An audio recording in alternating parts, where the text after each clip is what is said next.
So recently I've seen a lot of people in the Facebook groups and different forums asking a very similar question, and it all has to do with how do I get started with overlanding? Today I'm going to go through my top 3 tips, might be a bonus at the end, of what I think someone who's brand new to overlanding or just wants to step their game up, 3 things you should be thinking of.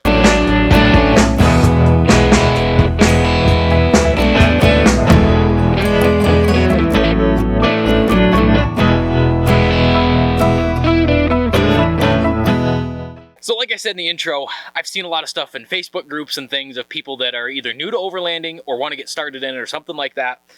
And I've seen people that, I just bought a Ford Raptor and I put $20,000 worth of stuff in it, but I don't like a rooftop tent or things like that. So today I want to talk about my top 3 best tips. And I'm going to do a bonus at the end, so stick around for that one.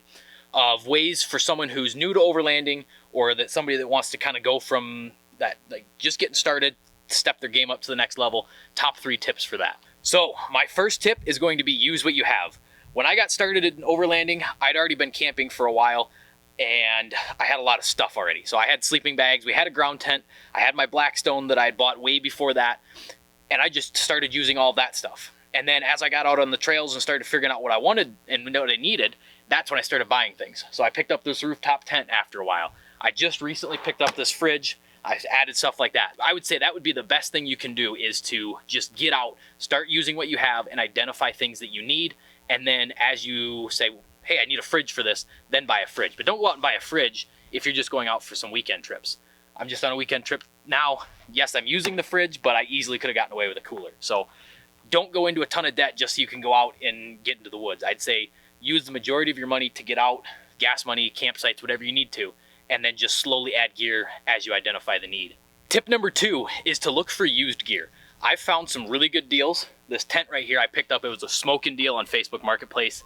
Yes, it had a little bit of a rip and a broken zipper, so you may have to put up with some stuff like that, but you can find amazing deals on stuff if you look in the right spots.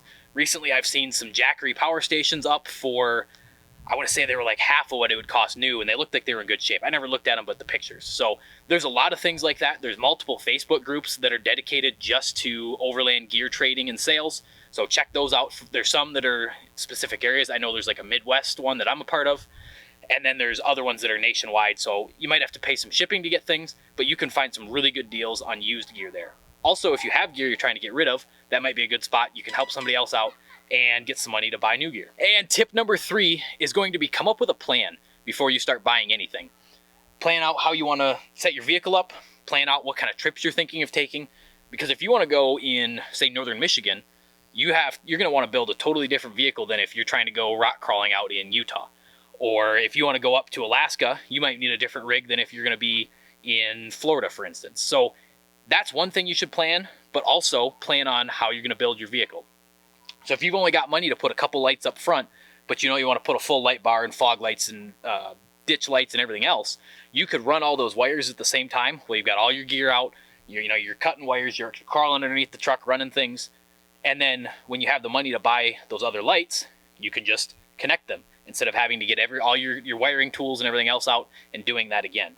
Same thing on the back here. I knew I was going to put these lights on, but I started with just the chase light. But I ran all of my wires, and it made it a lot easier to do that when it came time. The other thing is, with your gear, think about what you're going to do. So if you're buying a power station, maybe you've got a diesel heater or something, but you want to run a fridge in the future, or vice versa. You might want to buy a slightly larger power station so you can power everything at the same time. Yes, that's a little bit more money up front, but it saves you from having to get rid of the one you've got and buy another one. Yes, you can change from that plan, and I certainly have done that multiple times, but it just gives you a good idea of looking down the line and as you're buying gear, how it fits into the bigger picture of what you're doing. And as I promised, a bonus tip, and that's going to be find somebody to go out with. If you're totally new to this, maybe you haven't gone camping before ever, find somebody, maybe it's join some Facebook groups and just ask if there's anybody around you that would go out with you. That's a great way to see, number one, make sure you like camping. This is definitely not for everybody, but it's a good way before you spend any money on it to make sure you like it. Also, if you've got some friends, I borrowed stuff from friends before. I actually borrowed a whole camper trailer from a friend, which worked out perfectly. But you can borrow gear from people, and that's a great way to start testing it out. Maybe you don't really need a fridge, but you're taking a week-long trip. See if you can borrow a fridge from somebody. It'd be a great way instead of having to buy your own just for one trip. So that would be probably the best way to go about that, actually. If you can just kind of beg, borrow, and steal from others. Maybe don't steal. All right, so now as a recap, first thing I think is the most important is just use what you have. It's more important about getting out into the woods, into the trails, exploring nature, whatever it is, than looking cool for Instagram. That being said, I've got an Instagram. It's Up North Overland. Check that out. That's where I put a lot of stuff. That's my main thing. And I do the YouTube on the side for fun. So check that out. Love to have you over there.